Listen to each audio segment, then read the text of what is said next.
Well, welcome everybody. This is Light Painting Brushes Live, July edition. For those that joined us from overseas, thanks for being here. I know it's probably 11. What time is it over in the UK? Probably it's 5 hours difference, so about 11 o'clock right now. But yeah, so everybody overseas, thanks for joining us. I'm really excited about tonight, this edition of Light Painting Brushes Live. We've got brand ambassador Erin Simmons here. We've got Christina Salinas. Both of these artists, they do something just very, very cool. They both have their very unique technique, and that's what we're going to be talking about tonight. So, first up is Erin. Erin, with that, please introduce yourself. Tell us a little bit about, you, where you are, where you're at, and just introduce yourself for us. Yeah, my name's Erin Simmons. I reside in Colorado now, Broomfield, Colorado. So like 20 minutes from the city in the mountains, pretty sweet. But originally from New York. That's where I started the light painting journey. Um, been light painting since 2014, early 15. So getting close to a decade and been pretty sweet. Love that's kind of where my passion for art started because in high school it was all about sports and just, yeah, sports. And after high school I didn't do any sports and I got into music photography and quickly into light painting. I Well, think I you're st- I think I got my first camera, and within the first 3 months of having that camera I started light painting. well, you're great at it, man. It's always a joy to see your work, man. So I'm really excited to have the opportunity to sit down with you and talk with you. I've been asking experienced light painters this question recently. What is light painting? Can you tell us what your definition of light painting, if you had to tell somebody, I'm about light painting? Yeah. I mean, the way I explain it to people who don't really know anything about it, but especially if they know cameras at all, like just what a long exposure is, they look at it like your camera's your canvas, your paint is the light, your light source, and then your tools that you attach to them are your paint brushes. It's literally, light paint. There's no better word for it than light painting. So you are Right. painting, you know. The other thing I kind of like to think of it as is like analog Photoshop because you can do lens swaps and combine two different kind of compositions in one, and it's tricky, but you can do it. And I think that's really, really cool. And it helps it's just kind of more exciting that way. Trying to Absolutely.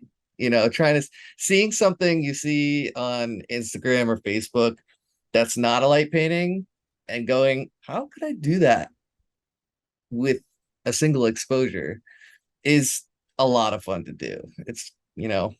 So That's neat that you say that, the Photoshop aspect of that, because that's so yeah. neat because, you like the lens swaps and tripod swaps and stuff like that. Mhm. And lately I've been trying to figure out like a mirror effect. I don't want to create it in Photoshop, but I Right. can see where you're coming from with that. It's Yeah. really neat. Let me share my screen real quick.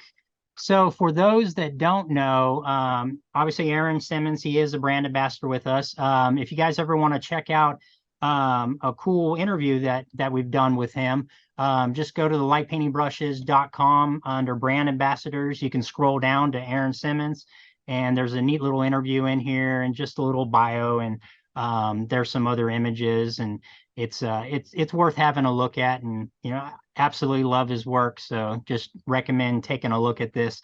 How long have you been light painting? And more so, how did you discover light painting? Let's take it there. So, what initially started the whole light painting experience for you? Yeah. So one of my coworkers and friends, we would go catch sunsets and take photos of sunsets and stuff like that. And one day he came into work and he's like, yo, I gotta show you this. And he shows me this photo. He's on this lake or pond that both live nearby. And he just took his cell phone light. He had a cell phone light on and he had a camera on a tripod, and he just, the classic, just spin and walk backwards and get that spiral effect. He showed me that and I was just like, what is that?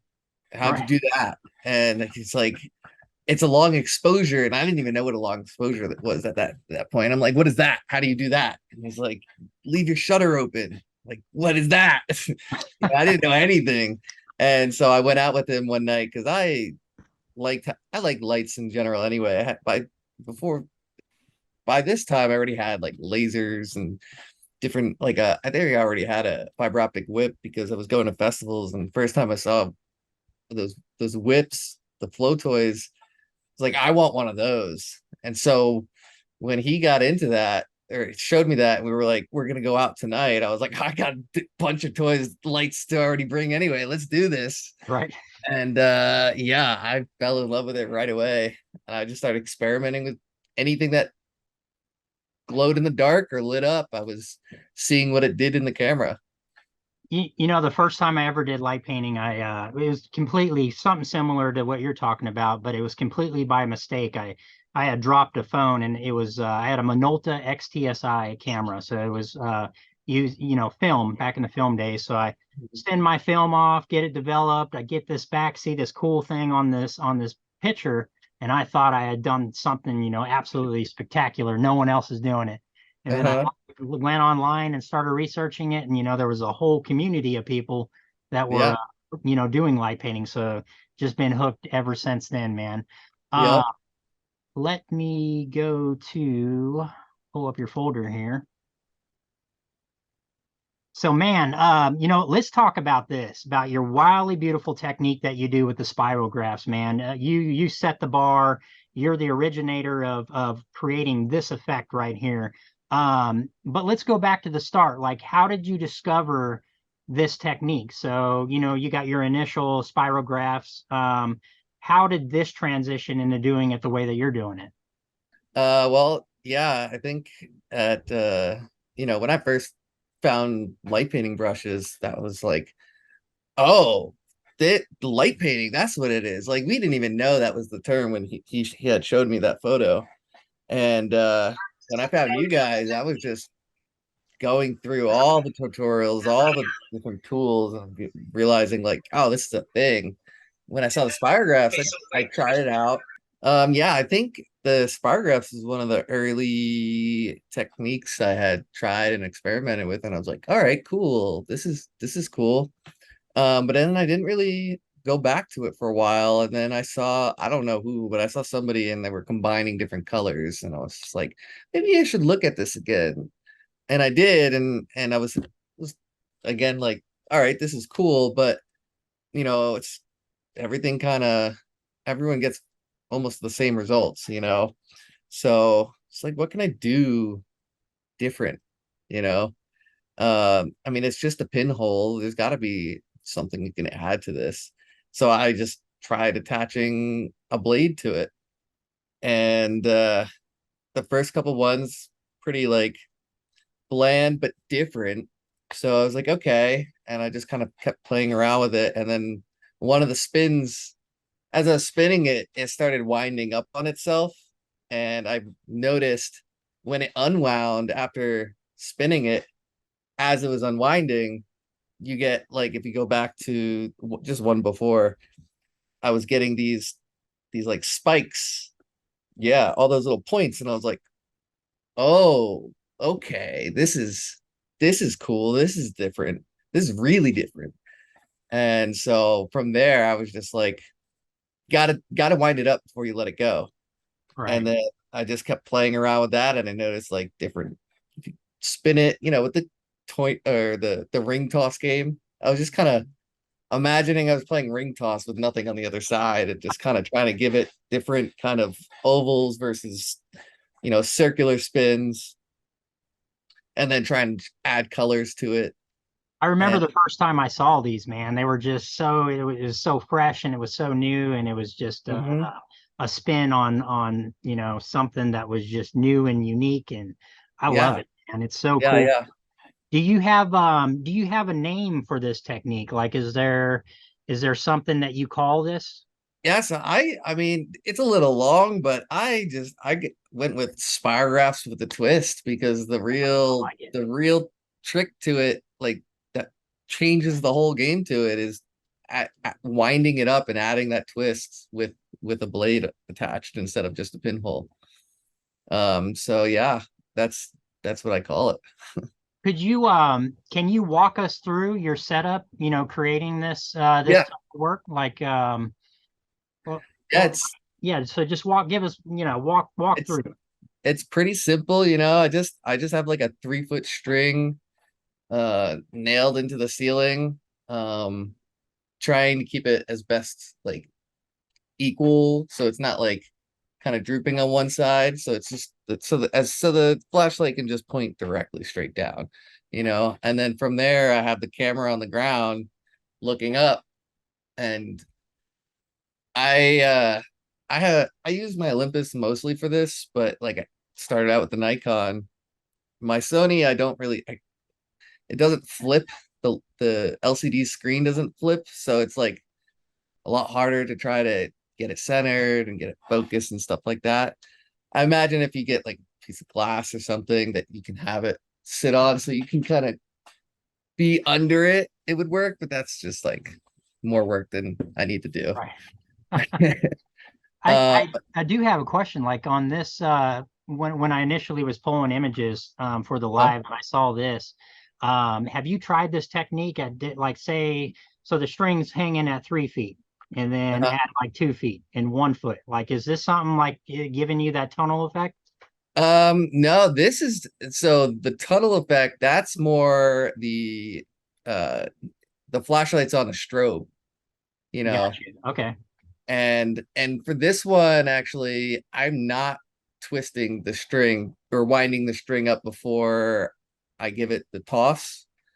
Um, this was just like in my experimental stage, like once I figured out the twist, and the blade, I was like, all right, what did other blades do? What happens when it's strobing instead of staying solid one color, or on a solid color?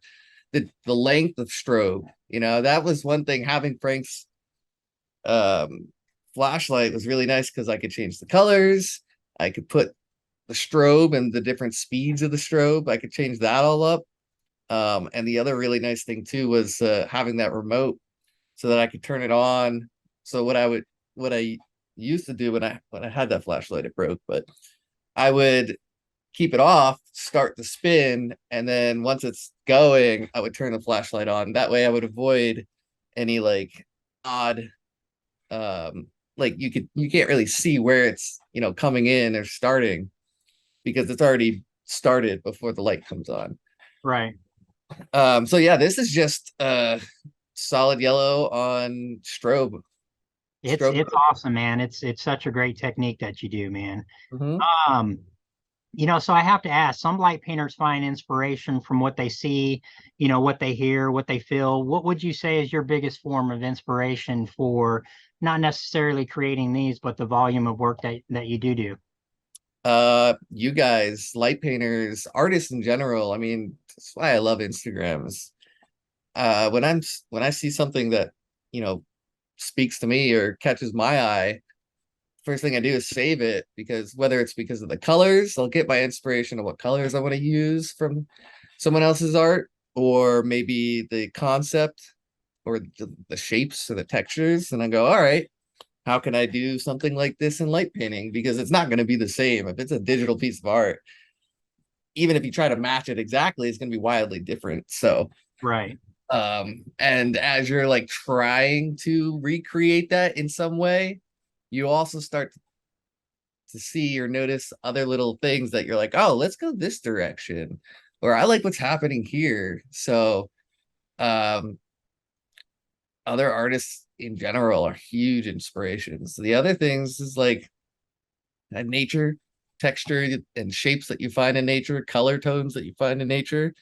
They can be a bit harder to match with light colors, with or light sources, and what colors you can get with that, because like getting a brown light source is kind of hard. Right. Yeah. um but I it's mean, still, you said it right there too. That's another neat thing I love about light painting, is just taking a simple idea and expanding it and growing it and adding to it and just see where it goes, man. So, oh yeah. I um, mean, experimenting is absolutely. And especially, now in the digital age, you ain't got to worry about, spending gobs of money on film and everything. So you yeah. have the flexibility to make errors and be experimental Oh and yeah. see what you're doing right there in, real time. So, Yeah, I would say like I am kind of glad I got into it in the digital camera time frame because right, film, I just imagining being a light painter when it was just film, like props, props to everybody who did that, was doing that, because I don't even know if I would ever understand half the stuff that I understand now. Because right, by the time you go and get it, you know, get it what's the word?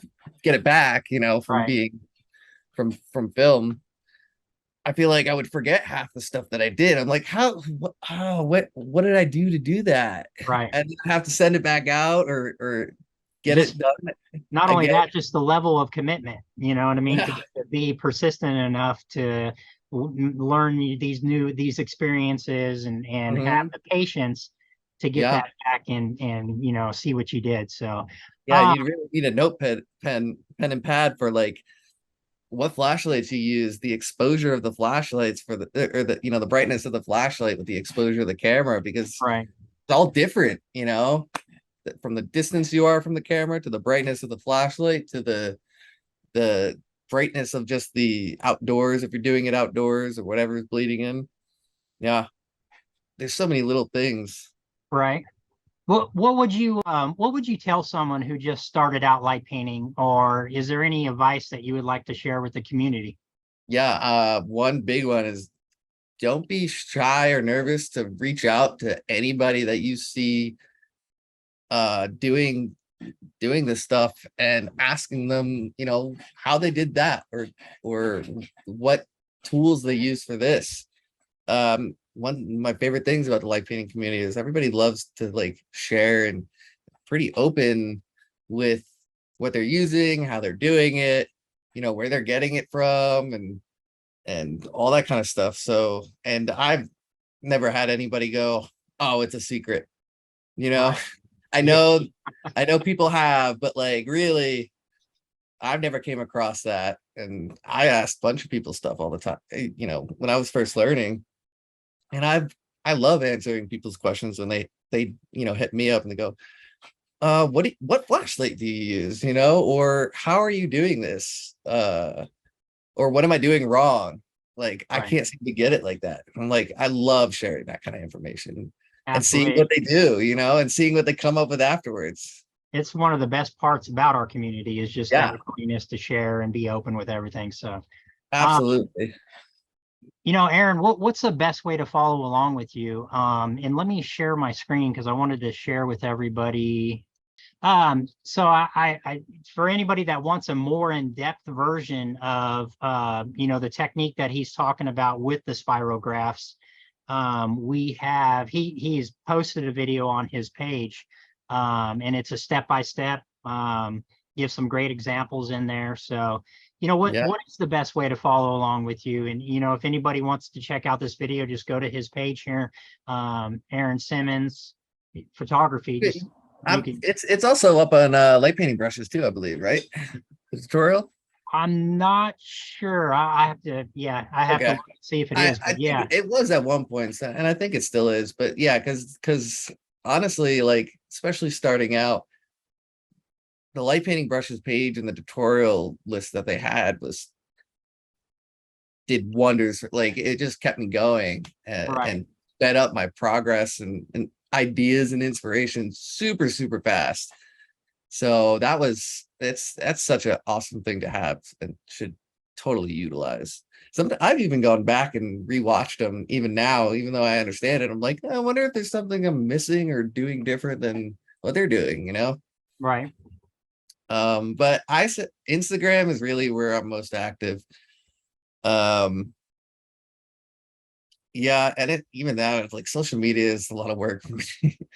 It's tough to stay up to date and interactive with everyone and be personal because like I don't really have my face up on it on social media very much unless someone's sharing a photo of me. I don't Right. really share much of myself, and I know it's important. It's just hard. I'm a shy guy, Right. so Well, man, you do great work, and I'm just appreciative of you and the art that you're creating. So, and yeah, thank you so thanks. much for being here this evening, man. One tip I have for the spygraphs too is because now I don't have Frank's light anymore, so I don't have a flashlight with a remote. So what I do is I just take my hat and I put it over the camera lens before I turn the like flashlight on, and then I get the spin going. And then once it's in its spin already, then I take the hat off and I let it take the exposure in because two things. One, it helps you so you don't have like a line coming in for your spirograph. But Right. the other thing you do with it is now you have something to like kind of cover the lens every once in a while. So like because the outside is always darker than the center because it's not as focused, it's not as bright coming on the edge because it's kind of swinging. So a lot of times when it's getting to that center point, I just leave the hat over the lens for a little bit so that it doesn't overexpose that center. And then when it slows down a whole bunch, I'll take it off real quick to fill in that center gap and then put it back on to cover the lens. Because that otherwise you get a lot of blow, the centers always get blown out. So that's like a really helpful trick for getting him the way I do. That's A hat great, or man. That's a something. good Hat's information there, nice. man. Yeah, hat's nice because it's over the lens without touching the lens. You don't have to worry about touching the camera, Right. messing up the focus or the position of the camera laying on the ground. So Well, good stuff, man. Hey, Aaron, Hey, thanks, man. Thanks so much for being here. yeah, hey, thanks. Jay. Yeah. But first of all, that tutorial is up on the website, and I put a link in the chat for everybody. And then also there was a couple questions there for you, Aaron. Number one is, hold on, let's see here. Well, number one, let me just which plexiglass are you using? Which ones do you like to use? And then also, are you counting the spins? Like, are you counting it, or are you just kind of letting it go and then using your hat or however you're doing it? Yeah, so I think my favorite blade is the rectangle blade for these, just because that's the one that's giving the spikes. Whenever you see a spirograph of mine that has the pointy spikes around it, that's the rectangle blade. So I just love that texture the most. And I think it's because you have the most surface area of light hitting the camera from directly down instead of from the sides, because the points, anything with a point, that main light's going to be brighter than any other spot. And it's just not spreading as much. So the rectangle is by far my favorite. As far as counting the spins, it's kind of a freestyle.